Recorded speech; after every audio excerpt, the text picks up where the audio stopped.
Hi, welcome back to the CuSi Sound channel and the third and final video in the series looking at my CuSi Drumz little synth, which built as a kind of an extension to the Project 920 synth that I built for my son last Christmas. This is this year's birthday present for him. So far, in the first video I gave you an overview of what was in there. In the second one, I looked in more detail at the drum modules. In this video, we're going to look in more detail at the not drum modules. So the divider inverter, that's the clock divider inverter, the 4-channel mixer, the Q&D voltage control filter, and the gate buffer. So I'm going to show you, explain what they are, and then I'll show you how I put them together, so that if you want to have a go at building your own, then I'll give you the kind of the stripboard layouts and things. And yeah, that should kind of conclude how this thing was put together. So let's move a little bit closer, have a look at these panels in a little bit more detail and see how they were built. Looking at the modules a bit closer in now, starting with the clock divider inverter. This is, well, I'm going to say pretty much it is exactly the same very simple circuit that I used in the triple sec divider inverter. So it's a 4040 binary counter and a 4069 inverter chip. It's just those two chips. There's no buffering or conditioning on any of it.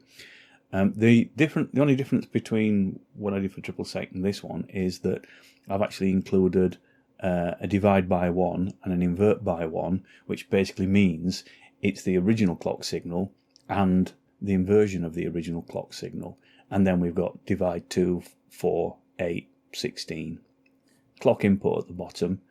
And then because once you stop the input clock, it will freeze wherever it is. We have a reset button. So the stripboard layout for this particular design looks like this. So there you go. You can see it really is very much just a 2 chips and a lot of jumper connections. But in this situation, it actually works rather well. Okay, so that's the divider inverter. Too simple to really spend much more time on, to be honest. But so far, it's serving me well. The next non-drum module is the mixer. Now, this is a design that was put together by Synth. So the original circuit diagram looks like this. It's designed to run off a 9-volt battery and be a portable 4-channel mono audio mixer. Now I'm running it from a 9-volt regulated supply, so I've just basically taken the voltage divider part of the supply circuit to get the reference voltage, and then built the rest of the mixer circuit.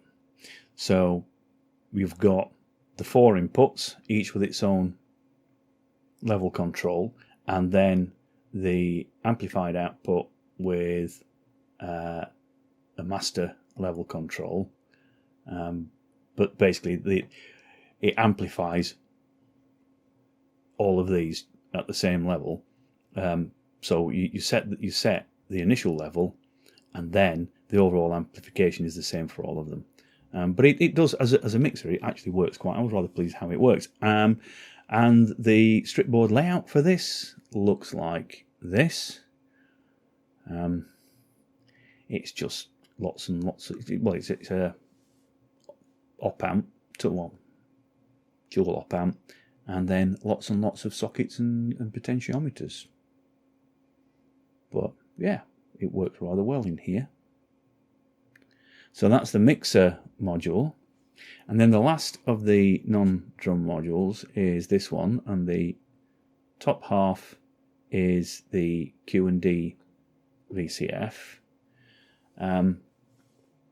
The Q&D VCF, it's Christian has done a version of it in Modular in a Week, so you want to go and check out his channel and find that one. That's in there.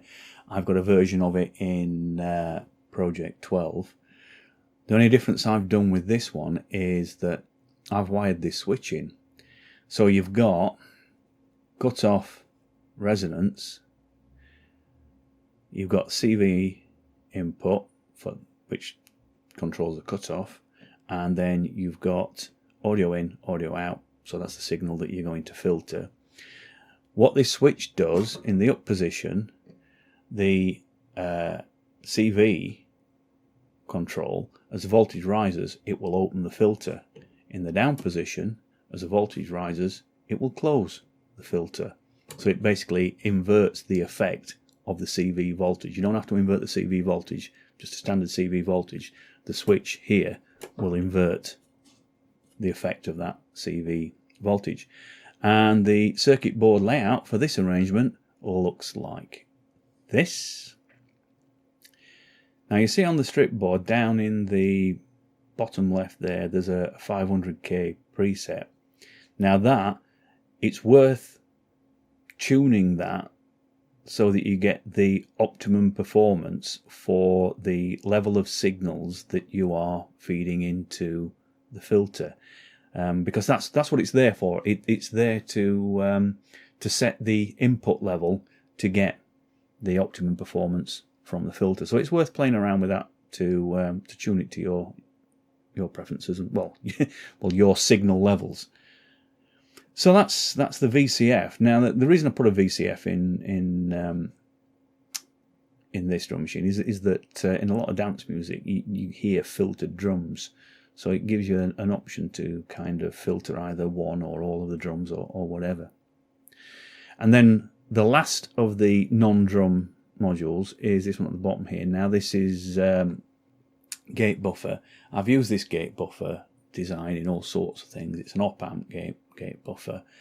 The way I've wired this one is that you've got 2 inputs and 4 outputs. Now if you put a gate signal into input 1, that signal, or a buffered version of that signal, will be output to all 4 outputs. As soon as you plug something into input 2, then the output from input 1 just goes into output 1 and 2, and the output, buffered, again still buffered, output from input 2 goes to output 3 and 4. So you can either have, ignoring that one, you can have 1 into 4, or if you use the bottom input, then you end up with 2 times 1 into 2. But it allows you, if you take signals, say, from the divider inverter, feed them into the inputs, you then get 2 versions of that signal coming out. So it's a really useful module to have. And the circuit diagram, the strip board layout, not the circuit diagram, the strip board layout for that looks like this. So the way that I get the either the 1 to 4 or 2 times 1 to 2 is that I connect the input tab of input 1 to the normally closed switch tab on input 2.